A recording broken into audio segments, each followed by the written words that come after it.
Shri Gurubhyo Namaha children. Welcome to our online teaching academy Ekalaiva. Today in our class we are going to discuss about expansion in liquids and gases. Now in our last topic we were discussing about expansion in solids. So today we are going on to the next one, expansion in liquids and gases. Now when liquids are heated, what happens to the atoms inside the liquid? Actually, the atoms in a liquid or a gas, as soon as you heat it, they gain energy, right? And as soon as they gain energy, they are forced to move further apart. So what they do is inside they really expand. And this extent of expansion, it varies from substance to substance. So for a given rise in temperature, that is, if you keep on increasing the temperature, the liquid will have more expansion when compared to a solid, and a gaseous substance will have the highest expansion when compared with the liquid and the solid. So let us go in detail with the expansion with liquid. Now when a liquid is heated, now how do you naturally heat a liquid? You have to pour the liquid in some container and then you supply heat energy to the liquid. So this is the actual process. So the heat energy or the thermal energy that will be supplied to the liquid is partially used. Now where it is used is, now one part of the energy is used in expanding the container. The container will expand initially. Now after that, then the heat is supplied to the liquid for expansion. So what we observe is not the actual, or you can also say it as real expansion. So what is observed in a liquid which is poured into a container, the expansion is not real. Hence we are going to define what is real expansion and what is apparent expansion. To start with, what is real expansion? Look at this definition, children. If a liquid is heated directly without using any container, then the expansion that you observe is termed as real expansion of the liquid. But this is not possible. Actually, whenever we take a liquid and it has to be given thermal energy, in the sense naturally the liquid has to be poured into a container, right? But this is not possible. What is exactly real expansion is if you heat a liquid without using any container and the heat is directly supplied to the liquid, then you call it as real expansion of the liquid. And we also define one more term which is called as coefficient of, you compare the ratio. So what is coefficient of real expansion is the ratio of true rise. True is nothing but real expansion, that is without using any container. What is the actual expansion of the liquid is nothing but you call it as true rise in volume. Expansion means there is a rise in volume of the liquid, yes or no? So what is the true rise in volume of the liquid per degree rise in temperature? When that is compared to its original volume, then you call it as coefficient of real expansion. Look at the definition here, children. It is defined as the ratio of, so what are the two values that are compared here is true rise in volume of the liquid per degree rise in temperature. Per degree means for 1 degree Celsius, what is the exact rise in volume of the liquid to its unit volume. So this is nothing but you call it as coefficient of real expansion. And the SI unit for it, the SI unit of coefficient of real expansion is per Kelvin. Okay, so this is about real expansion of the liquid. Now next we are moving on to apparent expansion. Actually this is what is happening. You pour a liquid inside a container.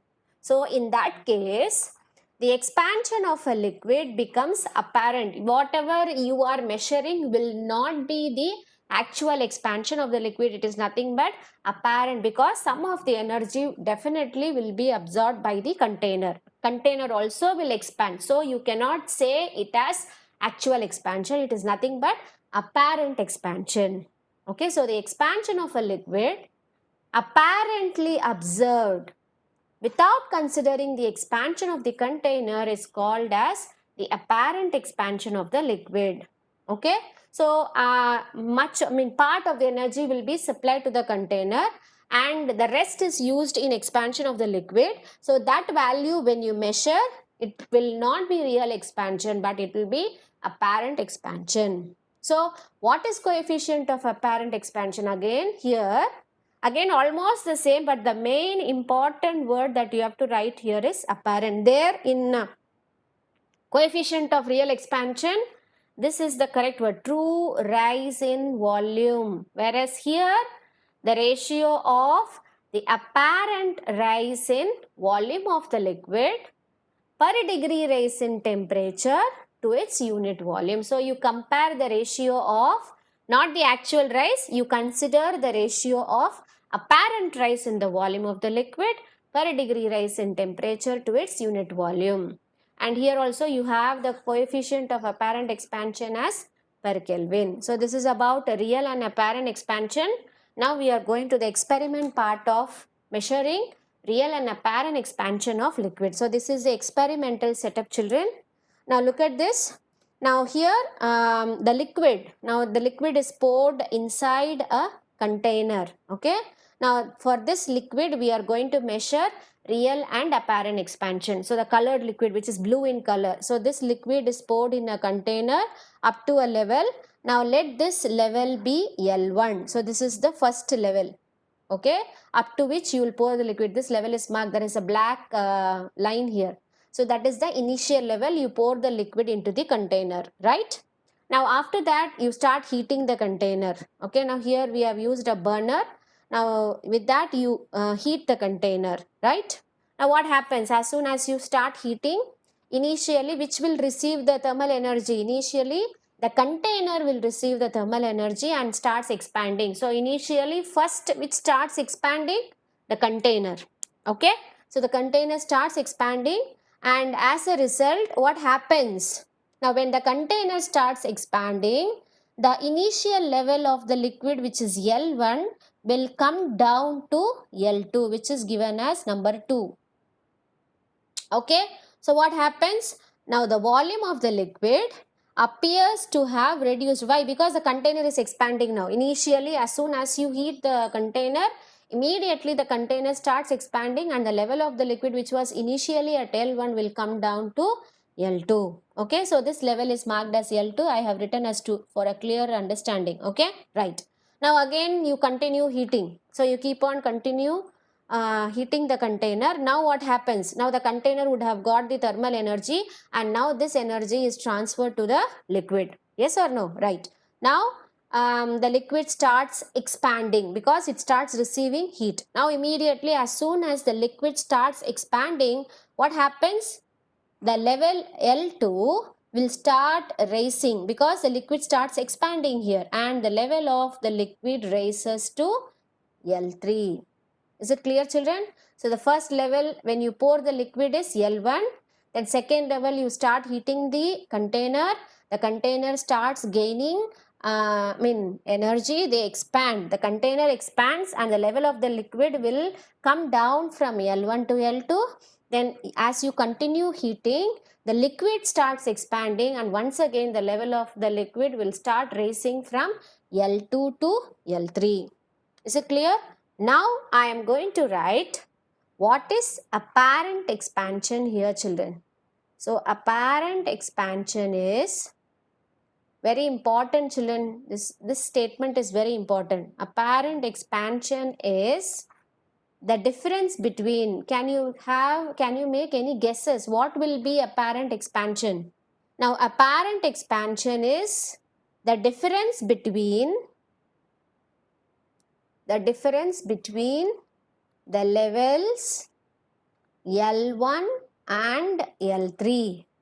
Okay, and what is real expansion? You have to understand this very, very clearly, children. Real expansion is the difference between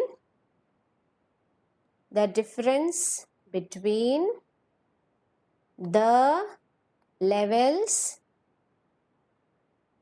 L2 and L3. So this is the main concept that you should understand in this experiment. You need to understand what is apparent expansion, what is actually real expansion starts from here, right?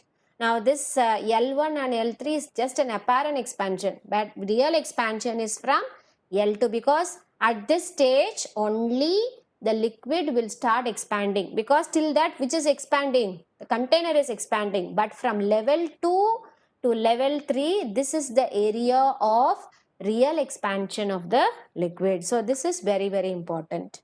Okay, ma? So let me write here real expansion is, I wrote in sentence. What is the sentence I wrote? Difference between L2 and L3. Now which will be having a higher value? Definitely L3. So I will write L3 first. So L3 minus L2. Whereas apparent expansion is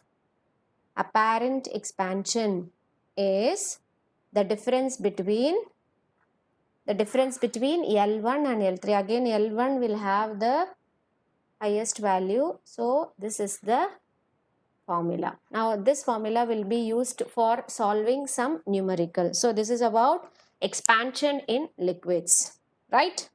Next we are moving on to expansion of gases. But before we go on to expansion of gases, we need to know about 3 fundamental laws of gases. The first fundamental law is Boyle's law. So what is Boyle's law?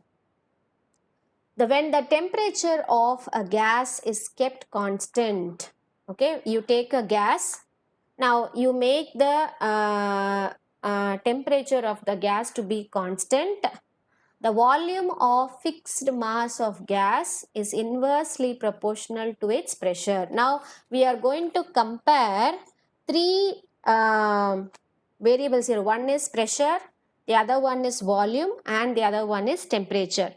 Now I am going to vary all these things and study the relation between all these 3 values. So to study that and to get at an ideal gas equation, we need to know about these fundamental laws of gases. So the first fundamental law which we are studying now is Boyle's law. So which states that, now I will explain you in a better way, children. Suppose now here let me take a container. Okay, now I fill this container up to this level with a gas. Okay, and I have a piston here, right? Now what do I do is I just pull this piston up. Okay, now let us assume that there are some gas molecules here, right? Now as soon as I pull the piston up, what happens? Now all these gas molecules will be relaxed. So what happens to the volume here? The volume of the gas will be increasing, right? Volume increases. And what happens to the pressure here? The pressure inside the container will decrease. Yes or no? Because I am taking the piston up. The same container, again I have some gas molecules. Now what do I do is I compress this piston. That is down. When I push this down, what happens to the gas molecules? Press பண்ணும்போது what will happen here? Here the volume will decrease. The volume will decrease. What happens to the pressure here? The pressure will increase. Yes or no? So look at the statement again here. Now here in both these situations, I will make the temperature to be constant. So that also let me write here. Temperature is constant. But which alone is varying?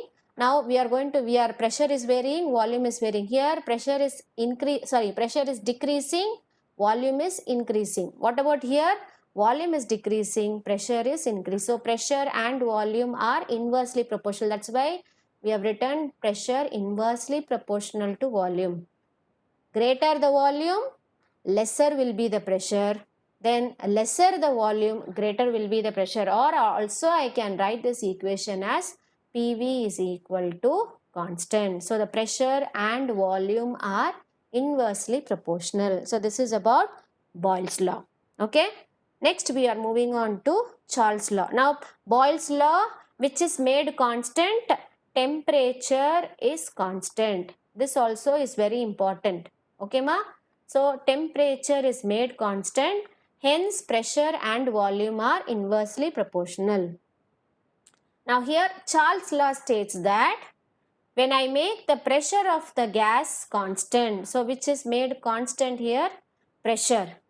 Okay, pressure of a gas is made constant or it is kept constant, then the volume of the gas is directly proportional to the temperature of the gas. So volume and temperature are directly proportional, or I can also write this equation as V by T is equal to constant. This is a very important statement. When the pressure of a gas is kept constant, the volume of the gas is directly proportional, because pressure is constant. So same container you take.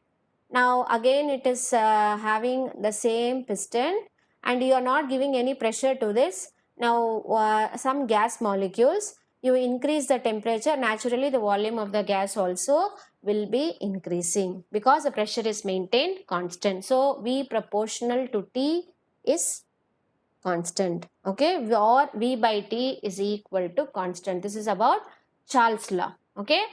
Now next we are moving on to Avogadro's law. In Avogadro's law, you maintain pressure and temperature constant. So if this pressure and temperature are going to be constant, the volume of a gas is directly proportional to the number of atoms or molecules present in it. So the volume, V represents volume of the gas. So volume of the gas is directly proportional to number of atoms. Now all these three equations we are going to use in the next topic for derivation of ideal gas equation. So you should be very familiar with all the terms that are here. So small n represents number of atoms or molecules in a gas. Okay, or here V by N is equal to constant. Okay, so with this we are moving on to real gases and ideal gases. Okay, so let me define about what is a real gas. Okay, in a real gas, what happens to the molecules or atoms of a gas? Now in real gases, molecules and atoms, they interact with each other. Now come back to this diagram. Now this is a real gas, right? Now here you have so many gas molecules here, right? Now all the gas molecules, they see here, now this is an interaction. They have what is called as intermolecular distance and they exhibit intermolecular forces among each other. Okay, so when the molecules or atoms of a gas interact with each other with a definite amount of intermolecular or interatomic force of attraction. Definitely, see here, the gas molecules are held very close to each other. Definitely, they will have a force of interaction between them. They cannot be silent. They cannot be just be in their position constant. No, it will not happen as far as a real gas is concerned.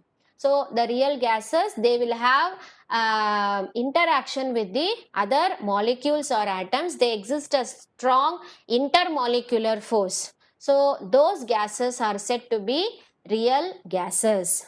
Okay. Then ideal gases. So what is an ideal gas?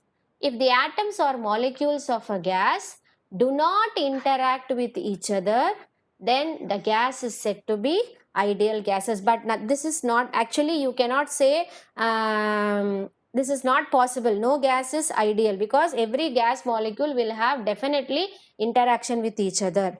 Okay, so definitely, and these interactions we can make it weaker by changing the pressure and temperature. If the pressure is going to be low or the temperature is going to be high, we can just what will you say, the intermolecular forces of attraction can be made weaker. But definitely you cannot say that no gas is ideal. Okay, so ideal gases, they obey all these laws, whatever laws we were mentioning, that is Charles law, Boyle's law, Avogadro's law. So all these ideal gases obey all these laws. So based on this, we are going on to a very important topic called ideal gas equation. So I'm going to derive ideal gas equation based on these three laws. So first let me write all the laws. So the first law is Boyle's law. So what is Boyle's law? Just now we read. So Boyle's law is PV equal to constant. Look at the derivation part very clearly, children. So first is Boyle's law, then second one is Charles law. Okay, so Charles law, it is V by T, which is constant. V by T equal to constant. Let me take this as equation 2. Then comes Avogadro's law. So Avogadro's law, it is V by N is equal to constant. So these are the three laws which we read just now. So I am going to use all these three laws to arrive at ideal gas equation. So I am going to combine all these three equations. So how I am going to combine? So let me start with the first equation. I will write PV is equal to constant.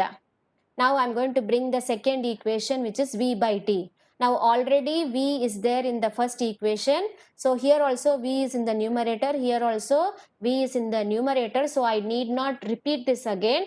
But T is in the denominator. So I will, when I combine, I'll bring this T to the denominator. V already I have, so I'm not writing it again. Okay.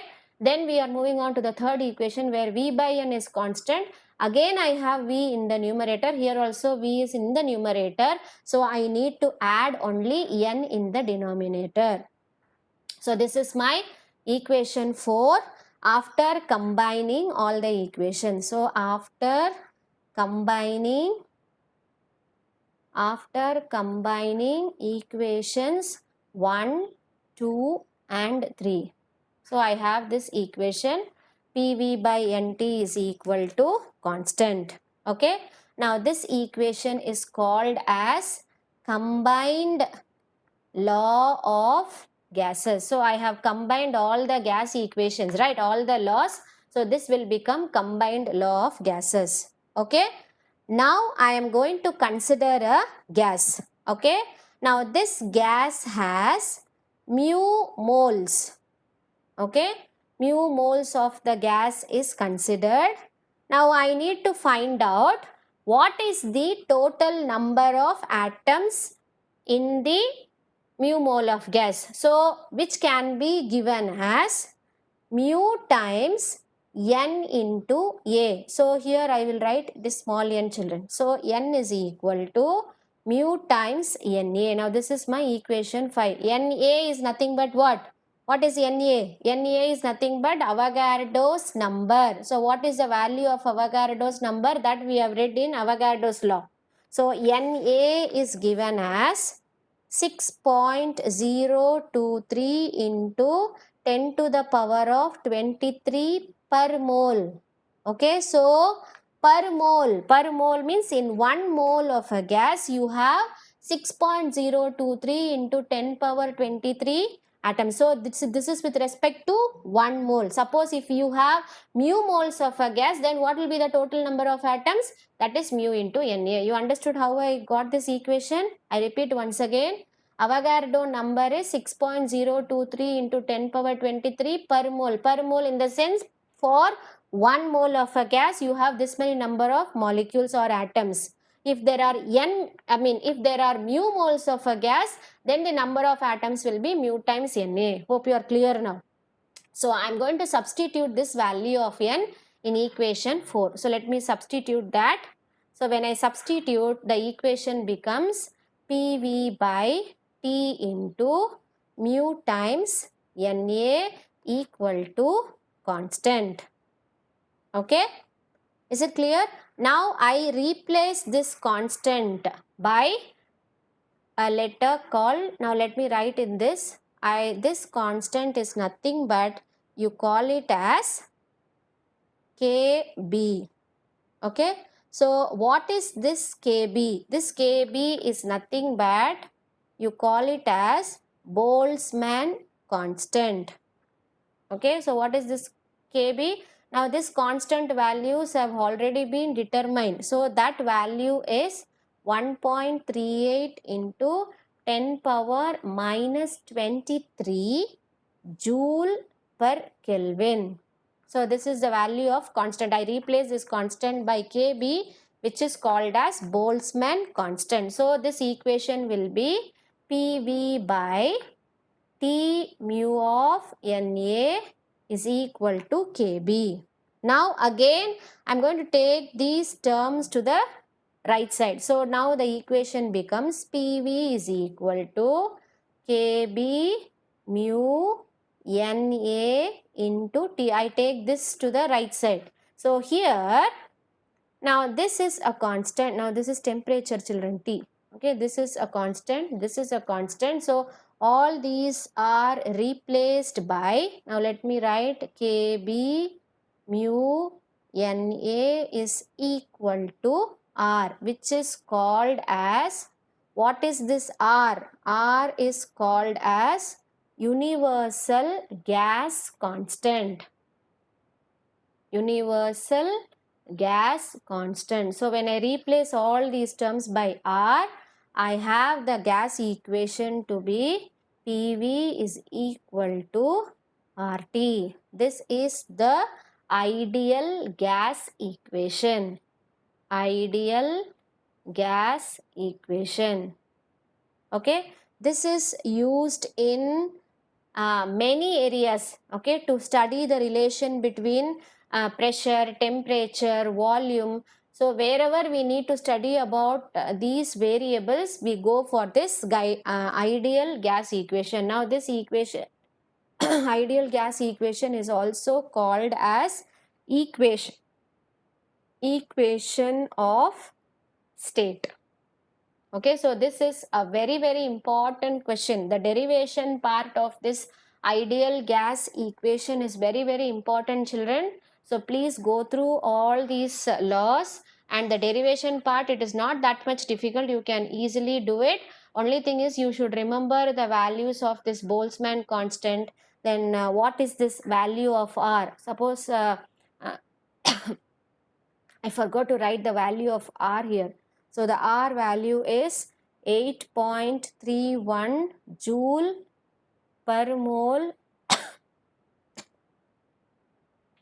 per K. So this is the value of R, because all these are constant values. K, mu, N is Avogadro number. Suppose let me take the value of U as 1. Okay, it is 1 mole. Then Kb value is 1.38. Now already you have, let me write here, children, so that you will understand clearly. Now R value is Kb mu Na, right? Now let me take mu as 1. Okay, Kb value, I know what is the value of Kb. 1.38 into 10 power minus 23, right? Into what is Na?